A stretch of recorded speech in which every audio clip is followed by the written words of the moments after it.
Malam ini, Presiden Jokowi tengah memberikan kabar baik untuk kita semua. Meskipun berada dalam masa transisi kepemimpinan antara Presiden Joko Widodo ke Prabowo Subianto, namun Presiden Jokowi tetap melakukan tugasnya dengan baik. Dan bahkan, Presiden Jokowi saat ini memberikan kabar gembira untuk kita semua. Dan ini akan menjadi tonggak kemajuan negara kesatuan Republik Indonesia. Tanpa berlama-lama, langsung kita simak paparan langsung dari Presiden Joko Widodo. Sore Bapak. Sore. Pak, ada 2 smelter yang hari ini diresmikan oleh Bapak. Ini menunjukkan komitmen pemerintah. Ini smelter yang sangat besar sekali dengan investasi juga yang sangat besar sekali. Tadi pagi di PT Aman di Sumbawa itu investasinya 21 triliun rupiah dengan kapasitas produksi bisa sampai 900.000 ton konsentrat. Yang di sini PT Freeport Indonesia investasinya 56 triliun rupiah dengan kapasitas produksi bisa mencapai 1,7 juta ton konsentrat tembaga. Jadi apa yang sering saya sampaikan, hilirisasi pembangunan smelter itu sekarang betul-betul ada dan memang sangat besar sekali. Bisa dilihat sendiri ya. Pak, tadi disebut kalau misalkan ada kelebihan dari dividen, pajak PPh 80 triliun dengan adanya smelter tembaga ini. Bisa dijelaskan lagi Pak, itu tadi hitung-hitungannya bagaimana tuh Pak? Ya dihitung aja, coba dicek. Pajak daerahnya berapa yang ke Papua dan kabupaten-kabupaten yang ada di sana. Kemudian dari dividen, dari royalti, dari PPh Badan, dari PPh 21, dari pajak ekspor, biaya keluar, semua dihitung aja. Tolong dihitung. Pak, terkait dengan penambahan saham 10% untuk Freeport itu masih dalam negosiasi.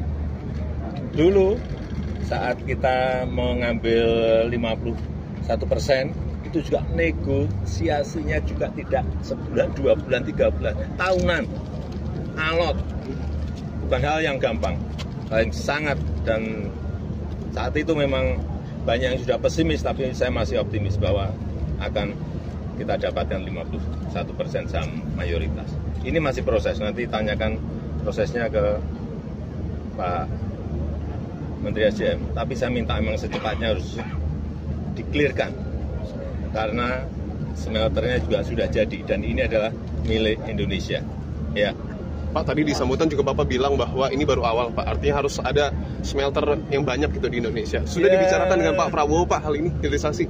Besok juga akan kita resmikan smelter untuk boksit yang menghasilkan aluminium di Mempawah, Kalimantan Barat. Yang lain-lain nanti, pemerintah baru pasti akan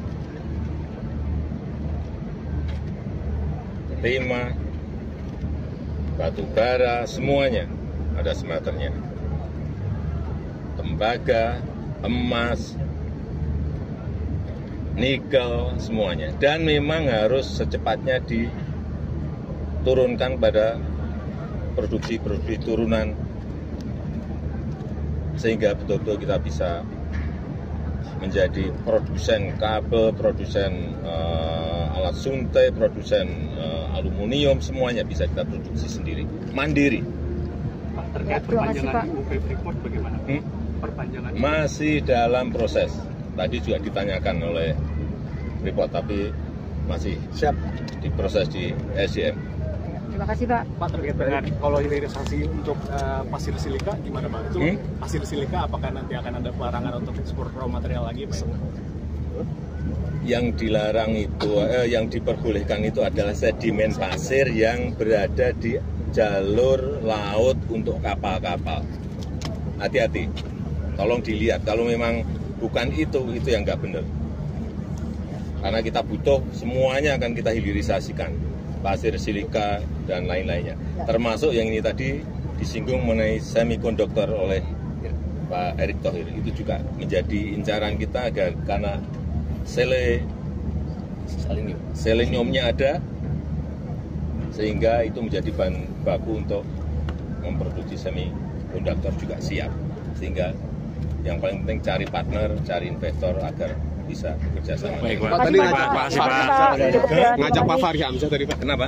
Ngajak Pak Fahri Hamzah. Pak Fahri Hamzah itu berasal dari Sumbawa. Oke, kesini juga diajak Pak ya. Nah, kalau ada Oke, telah kita saksikan bagaimana pemaparan langsung dari Presiden Joko Widodo, dan pada kesimpulannya Presiden Jokowi ingin Indonesia menjadi negara maju dengan mengembangkan ekosistem di dalam negeri. Dengan mengembangkan hilirisasi industri di dalam negeri, maka jangan heran saat kepemimpinannya Pak Jokowi banyak meresmikan smelter-smelter tembaga ataupun nikel, karena dua mineral mentah ini sedang diprioritaskan oleh Presiden Jokowi untuk membawa Indonesia ke arah yang lebih baik, karena pada saat ini Indonesia mengelola kekayaan alamnya di dalam negeri, tidak lagi menjual bahan mentah ke Eropa atau ke wilayah lainnya seperti era kegelapan POC seperti dulu.